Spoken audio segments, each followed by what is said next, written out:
Dr. K.S. Ramakrishnan is working as an Assistant Professor, School of Education, Tamil Nadu Open University, Chennai 15.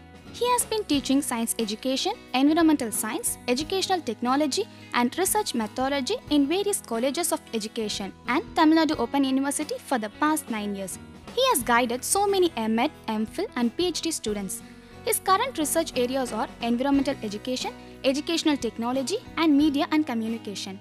He has conducted various workshops on ICT usage in education, Wiki Educator, e-content development and education research methodology. He had attended many online workshops on Moodle, learning analytics. He has published 6 books and many articles in national and international journals of repute. He regularly gives plenary and keynote speeches on environment and ICT related issues at various national and international conferences. He has delivered 28 episodes of the program Pudiyodor Ulagam at All India Radio, Chennai, related to various new developments in science and technology.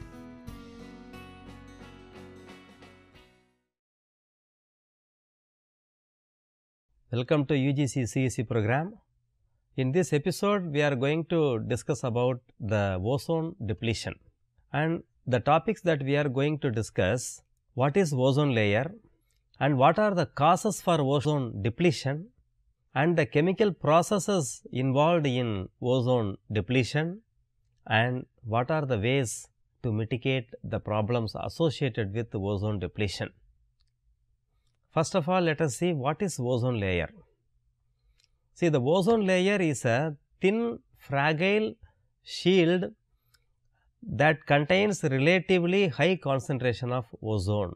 Therefore, it is a very thin layer and it has very high concentration of ozone, and it is shielding the earth from much of the harmful ultraviolet radiation that come from the sun. In case if the ozone layer is not there, definitely that will be in high trouble, because the ultraviolet radiation are very high energy particles, and therefore their impact on the human being and the earth, that is much more devastating. See the diagram, what are the layers of atmosphere. The bottommost layer, that is troposphere, it is hardly some 10 kilometer, and then comes the stratosphere up to 40 kilometer, 40 to 50, and then comes the mesosphere, and then the thermosphere, and the last, that is exosphere. And so these are various layers of the atmosphere, and the today's phenomenon is mostly prevalent in the troposphere and the stratosphere, and mainly that the troposphere and the stratosphere that we will discuss now. And what are the temperature variation? See, look, in the troposphere the temperature is decreasing when the height is increased. That means, as we are going above and above, in the troposphere the temperature is decreasing, and then comes the stratosphere, there the effect is reverse, and there the temperature is increasing as we go above and above. And then comes the mesosphere, again that it takes a reversal, and then the last, the thermosphere, and that it is very high temperatures, it is very warm. And therefore, here the x axis that we take the temperature and the y axis we take the altitude.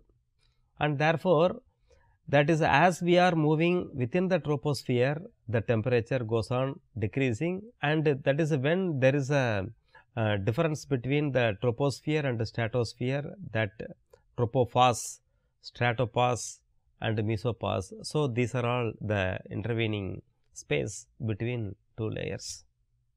And the troposphere, that is the lowest layer, about some 15 kilometer. It contains normal air composed of nitrogen, oxygen, water vapor, carbon dioxide, etc. And the temperature decreases with altitude. And then comes the stratosphere, it is above the troposphere, the temperature increases with altitude, and it contains ozone layer between 10 to 50 kilometers, and that is depicted in the diagram. You see, On the x axis that we have taken the height, and the x axis we take the atmospheric pressure, and y axis the altitude, and here that we have taken the ozone partial pressure. And therefore, when we are plotting the ozone partial pressure, that you can see in the stratosphere only the ozone concentration that is very large, and therefore, this diagram that depicts that the ozone concentration is extremely high in the stratosphere. And now, how the ozone is formed? Ozone, that is O3, when the sunlight is falling on oxygen O2, then the oxygen molecule is getting the sun energy, and it is divided into oxygen, nascent oxygen and plus oxygen. And when this nascent oxygen is reacting with another oxygen molecule, we are getting O3. And what are the properties of ozone? It is a pollutant on ground level, because a component of photochemical smog, actually that it is causing smog at lower levels, and the same ozone at a higher level, that it is acting as a protecting layer, and it is protecting us from the ultraviolet radiation.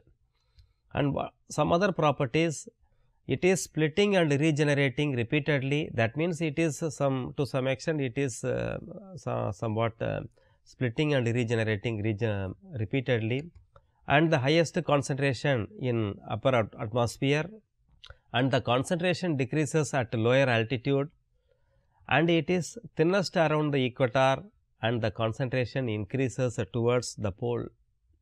So, these are all some characteristics of ozone.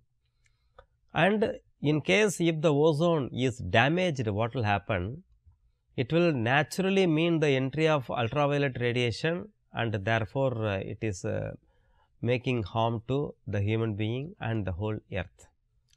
And so, the ozone depletion happens by so many different ways, and there are some natural factors. The season, because the ozone depletion or the concentration of ozone is not uniform at all the time, and depending upon the season. For example, in winter the ozone concentration is much, and vice versa, and therefore, the season is one factor. And the second factor, the weather condition. What is the weather condition at a particular place, the temperate or hot zones and all, and the solar cycle. And so, these are all the natural factor which is causing the ozone depletion, and there are the man-made factors also. And what are they? Ozone depletion substances or ODS, they are the major cause of the ozone depletion, and they are the group of manufactured chemicals.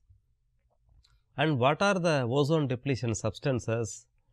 The chlorofluorocarbons, CFC 11, 12, CFC 13, and the methyl bromide CH3Br, and halones, halone 1211, halone 1301, and halone 2402, and carbon tetrachloride CCl4, and hydrochlorofluorocarbons, that is HCFC22 and HCFC123.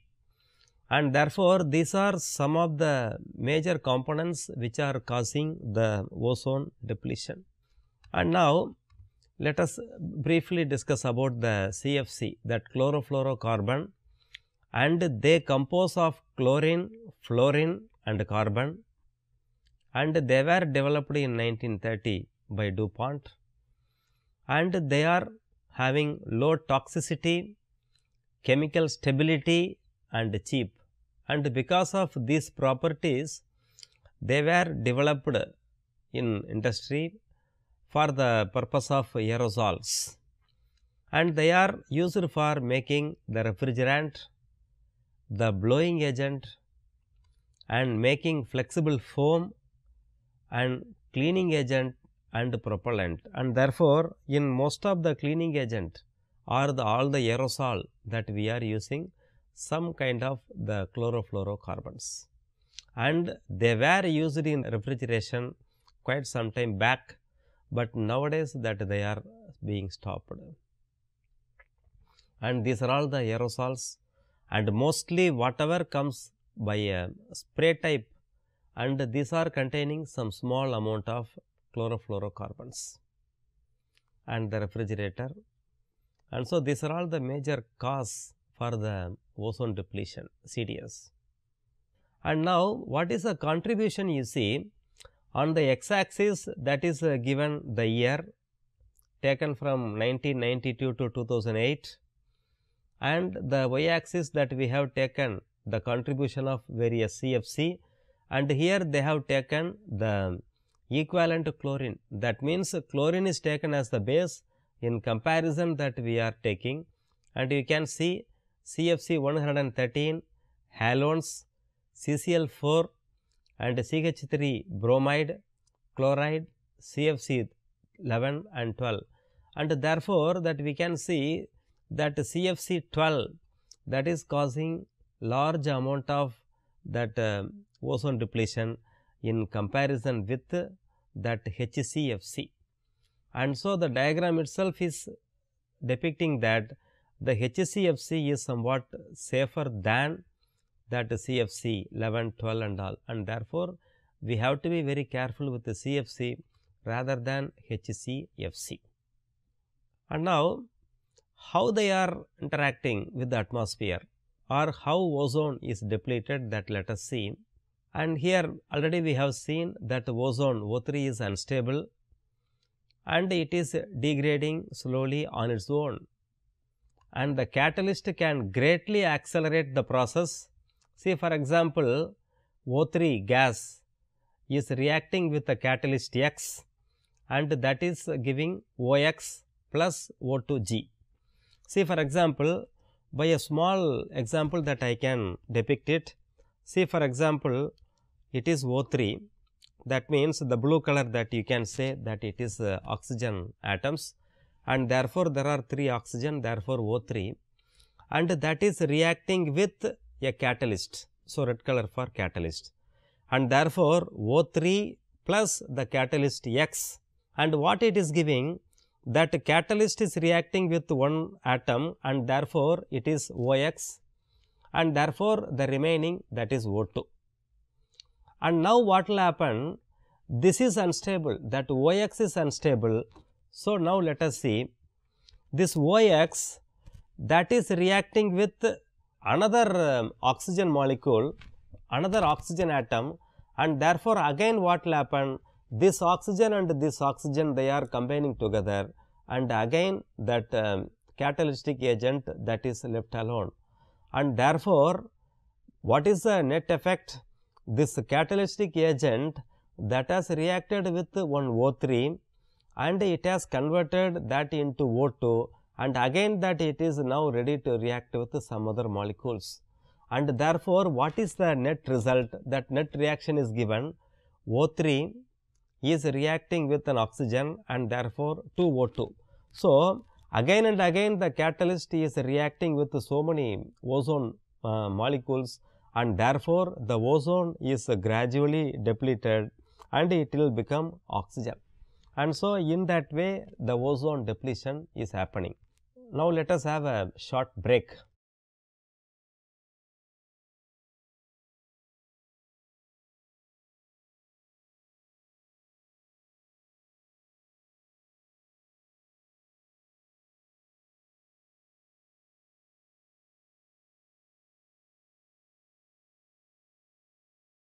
Welcome back. Let us proceed.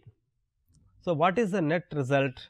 That O3 is reacting with an oxygen and it is giving 2 O2 gas, and therefore, in that way that ozone that is gradually depleting and it is converting into oxygen, and at the same time the reactant, that means that the catalyst that is not altering, and therefore, it is that is again that it will react with some other ozone molecule, and it will happen the same process is repeated until that X, the catalyst, is destroyed or it is removed from that process. and so in that way the ozone that is converted into oxygen. And now what are the catalysts that let us see?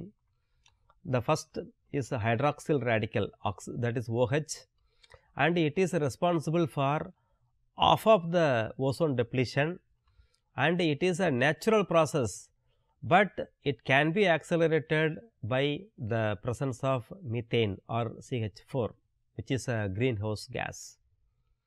And the second one, that is nitric oxide, that is N2O, and when N2O is that is when the light is falling on it, that it is producing NO, and that NO destroys O3 and it is forming NO2, and the NO2 is reacting with other molecules like OH or Cl, and it will create some other molecules, and therefore the second catalyst, that is nitric oxide.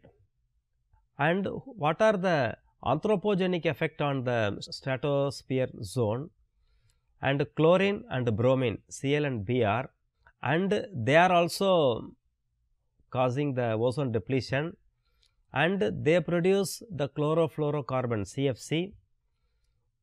And now some anthropogenic effect on stratospheric ozone, and the chlorine and bromine, these are the two major contributors, and the primary cause of ozone depletion in the stratosphere, and naturally they are in low abundance, and they produce CFCs, the hydrocarbons having at least one hydrogen replaced by a halogen.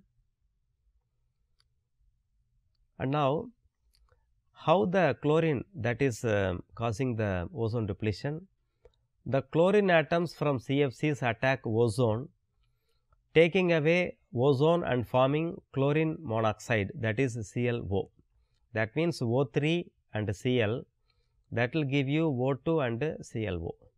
Now the chlorine monoxide then combines with another oxygen atom to form a new oxygen molecule and a chlorine atom. That means that ClO plus O, that will give you Cl plus O2. And so the chlorine atom is free to destroy up to some 1 lakh ozone molecule, and as we have already seen, there is nothing happen for that Cl or the catalyst molecule, and therefore again and again that they are reacting with the ozone layer, and they go on depleting the ozone molecules. And so in that way the ozone layer is depleted or destructed. And here the cycle, that ozone destruction cycle, and here the ozone, the oxygen atom, and that is reacting with Cl and ClO plus O, and so again that it is giving out oxygen and it will become Cl, and therefore in that way that chlorine is cycling again and again. That is what already that we have discussed in the previous slide. And here the same thing, the factories and homes, that they are spewing out a large amount of CFC, and that is going into the atmosphere, and the sunlight, when the sunlight is falling on them, that is breaking down the molecule CFC, and they are destroying the ozone, and therefore when the scientists that they are testing the amount of ozone, the amount of ozone is somewhat lesser than the actual amount, and that is called ozone depletion, and sometimes if it is in large amount, that is called ozone hole also. The ozone hole, it is a seasonal decrease in stratospheric ozone at polar regions during spring. A polar vortex isolates the stratosphere above the poles in Arctic and Antarctic winters, and the CFCs are concentrated in this vortex, and the chlorine atoms break off CFCs in spring when the sun hits them, and therefore it is climate dependent, and this particular phenomenon is happening at the poles.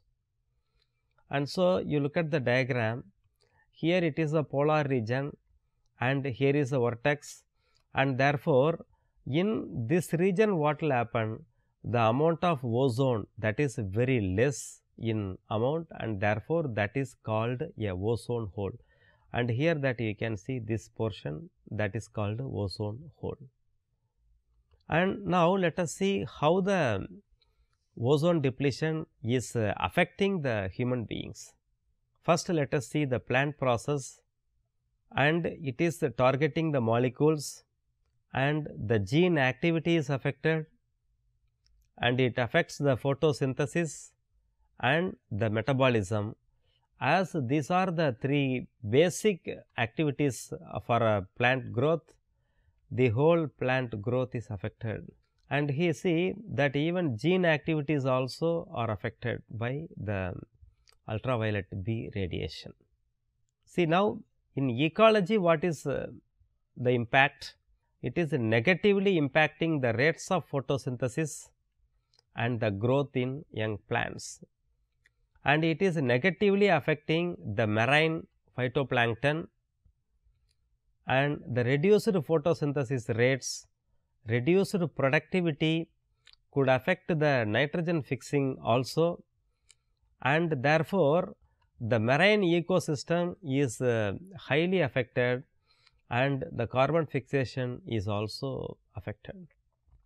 And the disruption of plant cycles and food chains, it may limit plant growth and change plant form and how the nutrients are distributed, lowers the levels of surface phytoplankton in the ocean, and it damages the base of the ocean food chain, and therefore, the whole ecosystem that is being affected. And now, what are the impact on the human health?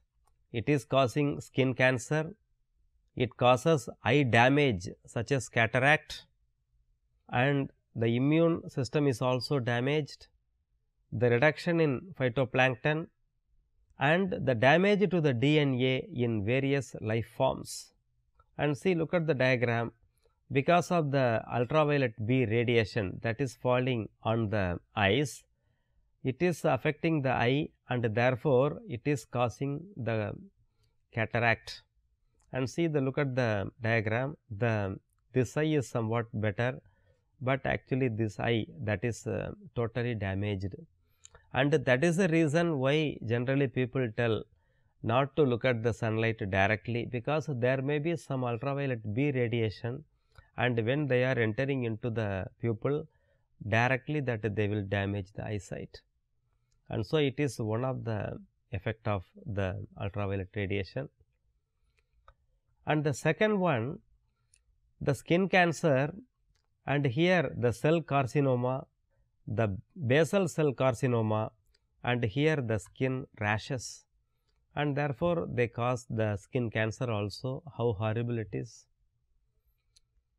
And here the overexposure, that is suppressing the immune system, and it is accelerating the aging of skin due to high exposure. So, you look at the diagram, here the hands or the skin that has become aged, that means that premature, and it cause an outbreak of rash in fair skinned people due to photo allergy, and it can be severe, particularly that those who are fair, white in color, and generally because of the photo allergy, and it is making rashes in the fair skinned people, and this is another effect of the ultraviolet radiation.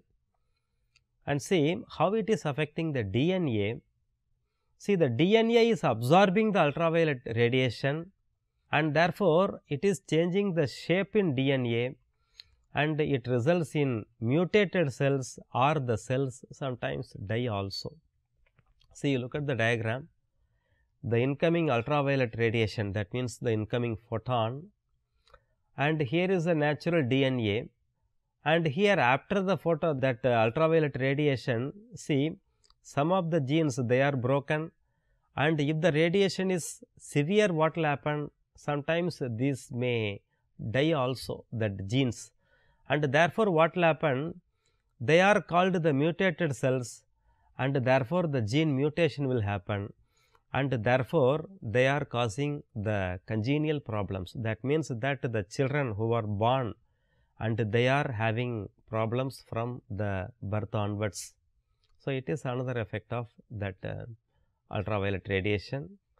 And here, as we have already mentioned, the ozone hole, and see that the ozone hole that is depicted in 1980, the hole is somewhat small, and in 1988 that is little bit bigger, and in 1991, and therefore, that diagram is clearly depicting that the ozone hole that is gradually increasing, and particularly that it is happening in the polar region only, and therefore, the polar regions are much more sensitive to ozone depletion than the equatorial region.